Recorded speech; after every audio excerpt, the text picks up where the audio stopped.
Dear friends, today we will discuss about the disconnection approach or retrosynthetic analysis.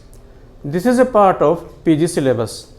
So today's discussion is an introductory one. So first of all, how to explain disconnection approach or retrosynthetic analysis. For this, suppose nature में किसी plant से कोई एक बिगर molecule को हम isolate कर सकते हैं जो कोई ड्रग या डाई हो सकती है। अब इस ड्रग या डाई का हमने स्ट्रक्चर आइडेंटिफाई किया।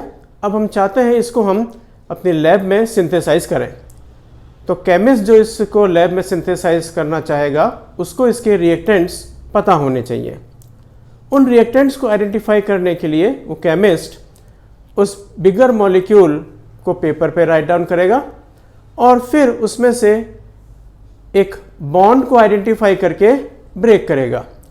वो बॉन्ड ऐसा ब्रेक होना चाहिए जो एक रिलायबल रिएक्शन हो, नॉन रिएक्शन हो और जिससे जो एक स्मॉल स्ट्रक्चर बन रहा हो उसकी यील्ड भी अच्छी हो। इस तरह से एक स्मॉल स्ट्रक्चर बनाया। उस स्मॉल स्ट्रक्चर में वापस फर्दर बॉन्ड्स को डिस्कनेक्ट करते गए और साथ के साथ जो फंक्शनल ग्रुप जो प्रेजेंट है उनमें से एक फंक्शनल ग्रुप को दूसरे फंक्शनल ग्रुप में भी कन्वर्ट किया गया। इन प्रोसेस को कंटिन्यू करते हुए हम सबसे लास्ट में एक स्मॉलेस्ट स्ट्रक्चर तक पहुंचते हैं। ये जो स्मॉलेस्ट स्ट्रक्चर होता है, स्मॉलेस्ट मॉलिक्यूल होता है, वो ऐसा होना चाहिए जो लैब में इजीली अवेलेबल हो सके। ये जो स्मॉलेस्ट मॉलिक्यूल होता है ये हमारे उस रिएक्शन में रिएक्टेंट का वर्क करते हैं। इस तरह से केमिस्ट उस रिएक्टेंट्स को आइडेंटिफाई करके फिर उन पे रिएक्शन कंडीशन अप्लाई करके उस बिगर मॉलिक्यूल या जो हमने प्लांट से उसको एक्सट्रैक्ट किया था मॉलिक्यूल को उसको वो सिंथेसाइज करते हैं। ये जो पूरा प्रोसेस है, this process is known as disconnection process और रेट्रोसिंथेटिक एनालिसिस। इस प्रोसेस में जो हम बॉन्ड ब्रेक करते हैं वो बॉन्ड कार्बन कार्बन बॉन्ड भी होते हैं, कार्बन हेटेरोएटम बॉन्ड भी होते हैं जो ब्रेक किए जाते हैं। साथ के साथ फंक्शनल ग्रुप भी चेंज होते हैं। तो ये पूरा प्रोसेस जो है ये एक इम्पॉर्टेंट टूल है ऑर्गेनिक सिंथेसिस के लिए। तो ये जो ऑर्गेनिक सिंथेसिस में हम इस तरह से इसको प्लानिंग करते हैं, एक बिगर मॉलिक्यूल को स्मॉलर मॉलिक्यूल में कन्वर्ट करना जिससे कि हम उस बिगर मॉलिक्यूल को लैब में सिंथेसाइज कर सकें। इस प्लानिंग के कई बेनिफिट्स हैं। इसमें हम बिगर मॉलिक्यूल के स्ट्रक्चर में थोड़ा सा चेंज करके एक कोई बेटर कंपाउंड, एक कोई बेटर ड्रग को मैन्युफैक्चर कर सकते हैं जिसके बेनिफिट ज़्यादा हों। इसी तरह से हम सिंथेसिस के टाइम थोड़ा सा पाथ में चेंज करते हुए इकोनॉमिकली एक बेटर सिंथेसिस के पाथ को डेवलप कर सकते हैं। सो दैट इज़ वाई ये जो डिस्कनेक्शन या रेट्रोसिंथेटिक एनालिसिस है ये एक ऑर्गेनिक सिंथेसिस का इम्पॉर्टेंट टूल है। अब ये जो डिस्कनेक्शन प्रोसेस या रेट्रोसिंथेटिक एनालिसिस है इसको हम कैसे डिफाइन करें, तो इसकी डेफिनेशन को हम इस तरह से रीड कर सकते हैं, लर्न कर सकते हैं।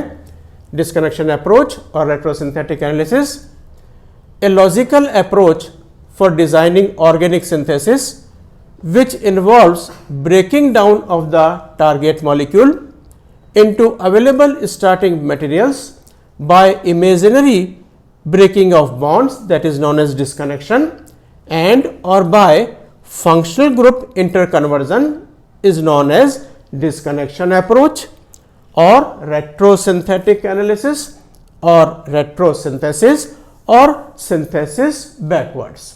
तो ये जो है वो एक डिस्कनेक्शन अप्रोच को हम इस तरह से डिफाइन कर सकते हैं। इसमें there is a word target molecule.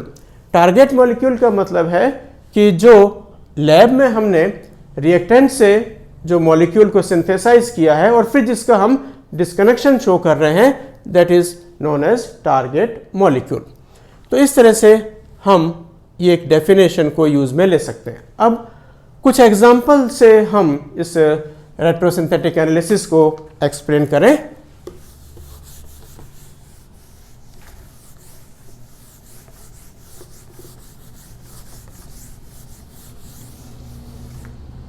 सबसे पहले एक जनरल एग्जांपल से हमारे पास एक मॉलिक्यूल को आइडेंटिफाई किया, उसको एक्सट्रैक्ट किया, दैट इज जेड। अब जब इसको हम डिस्कनेक्ट करेंगे तो डिस्कनेक्शन प्रोसेस के लिए हम इस तरह का एरो जो है वो यूज में लेते हैं। ये जो एरो है इसको हम कहते हैं रेट्रोसिंथेटिक एरो। और इस जेड मॉलिक्यूल में से बॉन्ड को ब्रेक करते हुए हम एक स्ट्रक्चर बनाते हैं जिसको सपोज हमने नोट डाउन किया, इसको हमने रिप्रेजेंट किया बाय एक्स। ये जो एक्स है इसको हम फर्स्ट प्रिकर्सर कहते हैं। अब ये जो एक्स बना, इस एक्स में फर्दर हम डिस्कनेक्शन करते हुए और बॉन्ड्स को ब्रेक करते हुए या फंक्शनल ग्रुप इंटर कन्वर्जन करते हुए सेकेंड मॉलिक्यूल से वाई को बनाते हैं।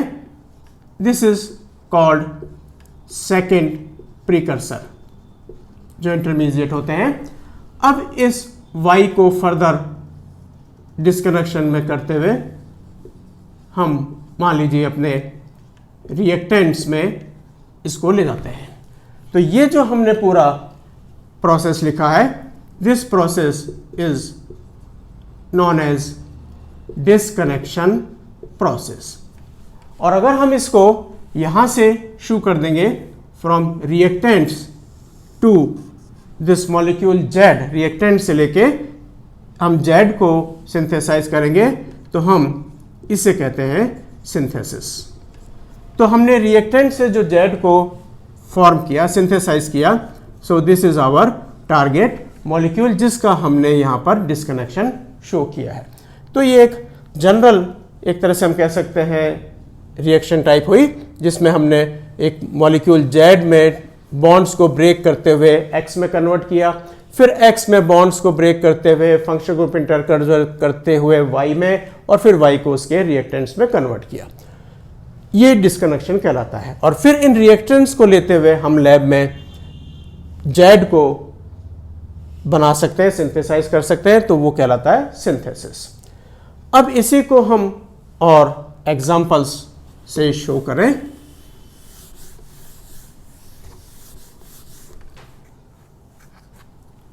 से हमारे पास स्ट्रक्चर है,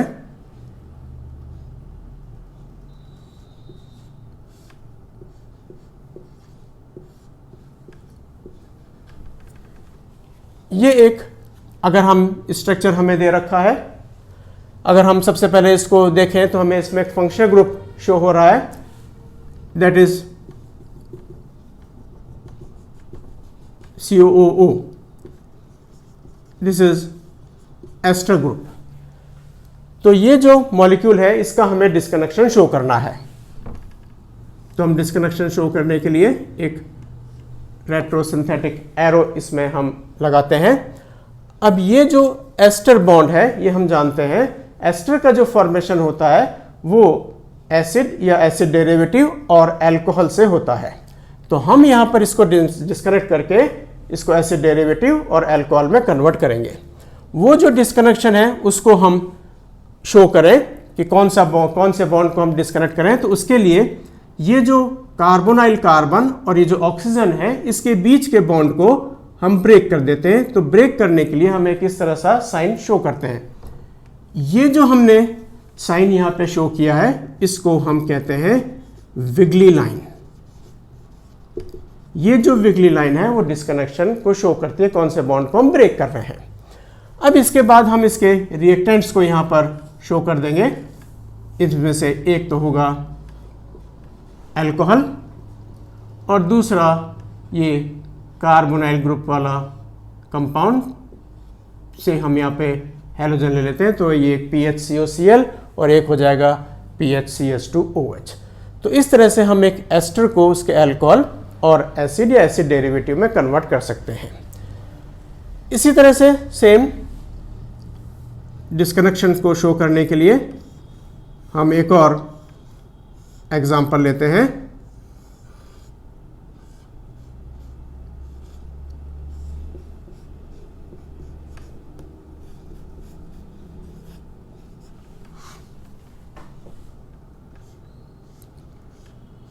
सपोज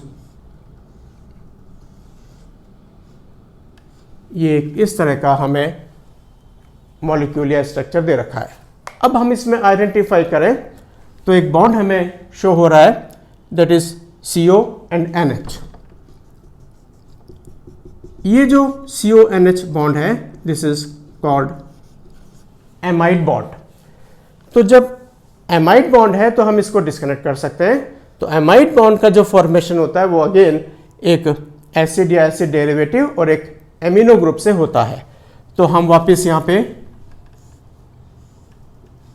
डिस्कनेक्शन का साइन लगाएं और ये जो कार्बन और नाइट्रोजन के बीच का बॉन्ड है उसको हम डिस्कनेक्ट कर दें। तो डिस्कनेक्ट करने के बाद जो इसके रिएक्टेंट्स हैं जिससे ये एमाइड का फॉर्मेशन हुआ है उसको हम शो कर दें। तो NO2, this is CO। Again मैं यहाँ पर एक हेलोजन लगा देता हूँ और जो सेकेंड पार्ट इसका स्ट्रक्चर का बनेगा एमिनो ग्रुप आ जाएगा इसमें, इसको हम एमीन में कन्वर्ट कर देते हैं। तो ये जो हो गए वो एक तरह से रिएक्टेंट्स हो गए, ये भी रिएक्टेंट्स हो गए, और ये जो हो गया जिसका हमने डिस्कशन किया है या इन रिएक्टेंट से इसका स्ट्रक्चर का सिंथेसिस होता है। तो this is known as target molecule. तो ऐसे हमें एक टारगेट मॉलिक्यूल इस डिस्कनेक्शन प्रोसेस में हम आगे स्टडी करेंगे। ऐसे टारगेट मॉलिक्यूल को हम उसके रिएक्टेंट्स में कन्वर्ट करेंगे और फिर सिंथेसिस के टाइम इन्हीं रिएक्टेंट से हम उस टारगेट मॉलिक्यूल को सिंथेसाइज करते हुए शो करेंगे। तो इन शॉर्ट जो डिस्कनेक्शन अप्रोच है वो एक बिगर मॉलिक्यूल, एक टारगेट मॉलिक्यूल को उसके रिएक्टेंट्स में हमें कन्वर्ट करना है और फिर उन रिएक्टेंट से हमें उसी टारगेट मॉलिक्यूल को सिंथेसाइज होते हुए शो करना है। Thank you.